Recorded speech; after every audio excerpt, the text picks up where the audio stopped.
تاریخ اس کی شہادت دے دی کہ چھوٹی چھوٹی جماعتوں نے بڑی بڑی جماعتوں کے اوپر کامیابی حاصل کر لی. اس لیے محض ان کی کثرت تعداد کی دیکھ کر تم گھبرا اٹھے ہو.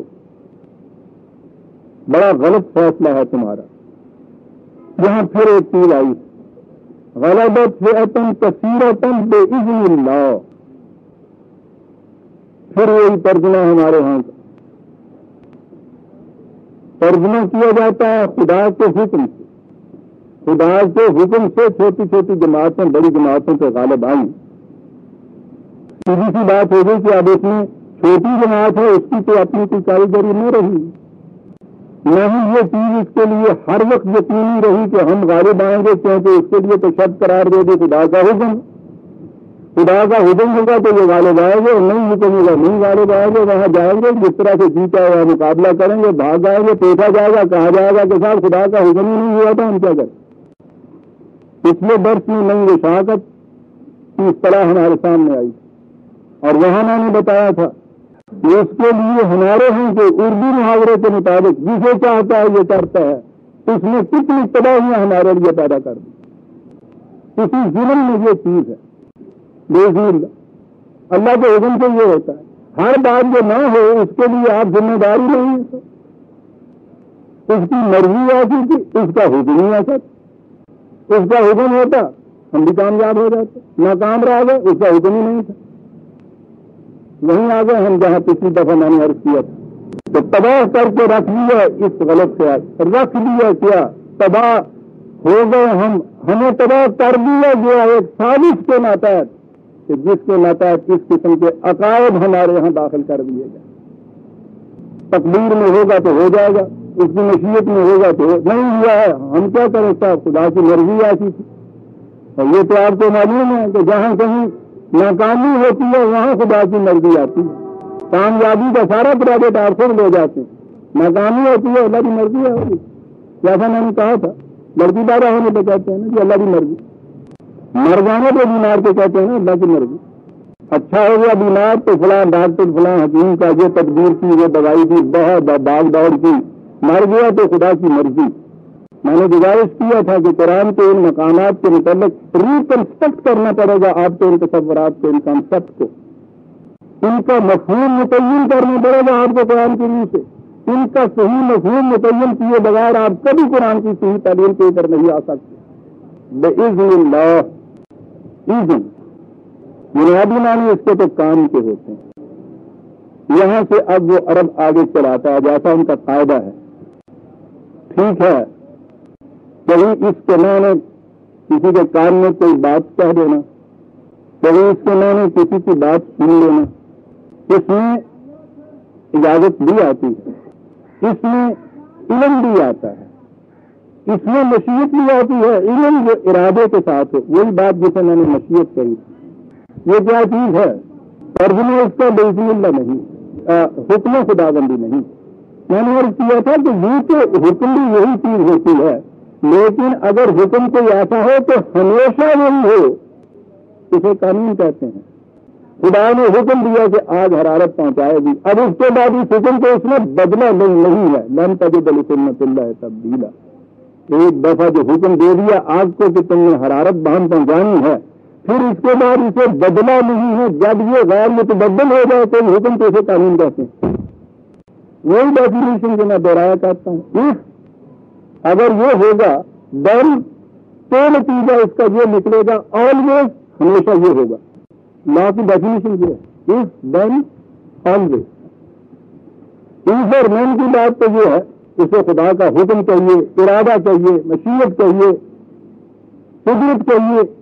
اس میں وہ کسی دوسرے کا پابند نہیں، خود اس نے یہ فیصلہ کیا ہے. کوئی فیصلہ کیا ہے کہ آگ حرارت پہنچائے گی، کسی سے اس نے پوچھا نہیں ہے، کسی سے مشورہ کرنے کا محتاج نہیں تھا. یا فلاں حاضری کا ایک پلان ہے، اس کے مطابق اس نے یہ فیصلہ کیا، یہ حکم دیا آگ کو کہ حرارت پہنچائے. پھر اس کے بعد اس حکم میں کسی قسم کی تبدیلی نہیں کی، اور جو حکم غیر متبدل ہمیشہ کے لیے ویسا ہو اسے قانون کہتے ہیں. اذن کے بھی یہی مانے قانون خداوندی کے مطابق. دیکھیے قرآن کس طرح تصریف آیات سے بات واضح کرتا ہے. ہم نے یہ تجربہ کر کے دیکھا، ہمارے ہاں پہلے ایک کھیت پہ زیادہ سے زیادہ 10 من 15 من 20 من، بہت بڑی کسی نے محنت کی 25 من گئے، وہ بھی شاید کہیں ہوتا تھا۔ پھر اس کے بعد ہم نے خدا کے قانون کا مزید مطالعہ کیا، پیداوار ہوتی کیسے، بڑھتی کیسے، پھولتی پھلتی کیسے، ہر چیز قاعدے قانون کے مطابق۔ ہمیں اس قانون کا علم نہیں تھا، بعض قوموں نے اس میں علم حاصل کیا، ہم نے وہاں سے بات سیکھی، وہاں سے ہم نے اچھا بیج منگایا، وہاں سے ہم نے فرٹیلائزر منگائے، اس کے قاعدے کے مطابق جو پیداوار کو بڑھانے کے لیے خدا نے مقرر کیا ہوا تھا، اس قاعدے قانون کا علم حاصل کیا۔ 100 من 150 من ایک ایکڑ سے وہ پیدا ہو رہی ہے۔ یہ چیز ہے نا ہمارے، سنیے قرآن کیا کہتا ہے، وَهُوَ الَّذِي يُرْسِلُ الرِّيَاحَ بُشْرًا بَيْنَ يَدَيْ رَحْمَتِهِ 57 اور 57 7/57 58 سورہ اعراف کی آیت نکال لیجیے۔ وَهُوَ الَّذِي يُرْسِلُ الرِّيَاحَ بُشْرًا بَيْنَ يَدَيْ رَحْمَتِهِ حَتَّى إِذَا أَقَلَّتْ سَحَابًا ثِقَالًا سُقْنَاهُ لِبَلَدٍ مَيِّتٍ فَأَنزَلْنَا بِهِ الْمَاءَ فَأَخْرَجْنَا بِهِ مِنْ كُلِّ الثَّمَرَاتِ كَذَلِكَ نُخْرِجُ الْمَوْتَى لَعَلَّكُمْ تَذَكَّرُونَ۔ تو خدا وہ ہے کہ جو پہلے ٹھنڈی ٹھنڈی ہواؤں کو بھیجتا ہے۔ کیا بات ہے قرآن کے کہنے کی، وہ طائریں پیش راست ہوتی ہیں، اس چیز کی تو بارش آ رہی ہے، پھر اس کے بعد بارش آتی ہے، بارش برستی ہے، زمین سے نباتات کی نمود ہوتی ہے، کھیتی اگتی ہے، قسم قسم کی فصلیں ہوتی ہیں۔ اس کے بعد ہے وَالْبَلَدُ الطَّيِّبُ بے اذن ربہ، اذن کا لفظ یہاں آ گیا، وَالَّذِي خَبَثَ لَا يَخْرُجُ إِلَّا نَكِدًا، اور جو زمین بنجر رہ جاتی ہے جن کو تم تیار نہیں کرتے اس کے لیے، اس میں سے اول تو اگتی نہیں، اگتی تو اگلی ذرا سی 4-5 سینکڑ ہو جاتی بے اذنی۔ آپ دیکھ رہے ہیں اذن کہاں آ رہا ہے؟ یہ اگر یہ چیز ہو کہ صاحب وہ جس میں حکم دے دیتا ہو جاتی ہے، جب نہیں دیتا نہیں ہوتی، یعنی وہ سارا اچھی زمین پہ تیار کیجیے، آپ اچھا اس میں بیج ڈالیے، فرٹیلائزر ڈالیے، قاعدے قانون کے مطابق پانی دیجیے، ہر چیز اس کے مطابق کیجیے جو کہ طریقہ ہے، قانون ہے، قاعدہ ہے اگنے کا، لیکن اس میں سے پھر میرے یہی 5 من کیا بات، یا کچھ نہ کیجیے، بنجر چھوڑ دیجیے، کچھ نہ ہل چلائیے، اس میں نہ کسی قسم کا فرٹیلائزر ڈالیے، اور یوں ایک چھینٹا دے کے گھر چلے آئیے، تو اس کا حکم ہو جائے گا 125 من ہو جائے گی۔ نہیں ہوتا یہ، لیکن تو یہ مان نہیں ہے۔ جب اس نے خود کہا بلد طیب اور خبیث،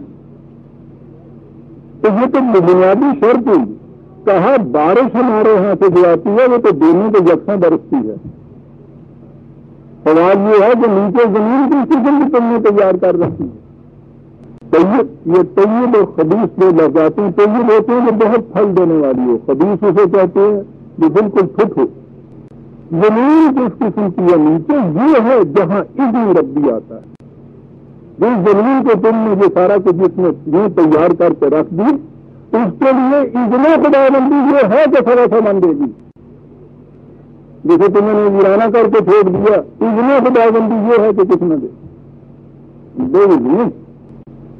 بارش کے متعلق یہ ٹھیک ہے، یاد رکھیے جب تک ہمیں خدا کے بنائے ہوئے قوانین فطرت کا علم نہیں ہوتا، اس کے لیے ہمارے ہاں ایک لفظ اتفاق ہے، چانس جسے کہتے ہیں، تو صاحب یہ اتفاقی بات ہو جاتی ہے۔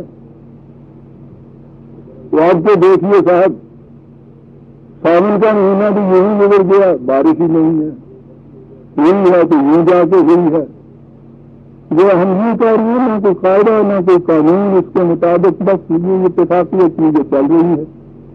یہ اس وقت تک کے لیے یاد رکھیے من، جہاں ہر چیز جو ہے وہ قاعدے سخت قاعدے اور قانون کے مطابق ہوتی ہے۔ قرآن کہتا ہے جس قانون اور قاعدے کا ہمیں علم نہیں ہوتا، جہالت کے زمانے تک اسے ہم چانس یا اتفاق ہوتے کہتے ہیں، جب علم ہو جاتا ہے وہ قانون بن جاتا ہے۔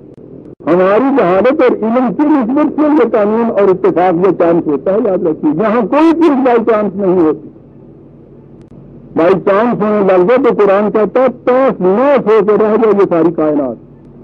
یہاں تو اگر وہ چانس جو تھا اپولو کے قریب جب یہ جا رہے تھے تو کہہ رہے تھے نا کہ اگر اس کیلکولیشن میں سیکنڈ کے صحیح حصے کا بھی کہیں فرق پڑ گیا پتہ ہی نہیں کیا ہو جائے، چانس نہیں۔ اس کو قانون کا انہوں نے علم حاصل کیا، اس کے مطابق عمل کیا، چاند کو مسخر کر لیا۔ بارش کے متعلق بھی ہمارے یہاں بھی تجویز چیز کی اتفاق سے بھائی ہوتی ہے۔ میں نے کہا ہے نا کہ جو قوم علم حاصل نہیں کرتی بڑی بے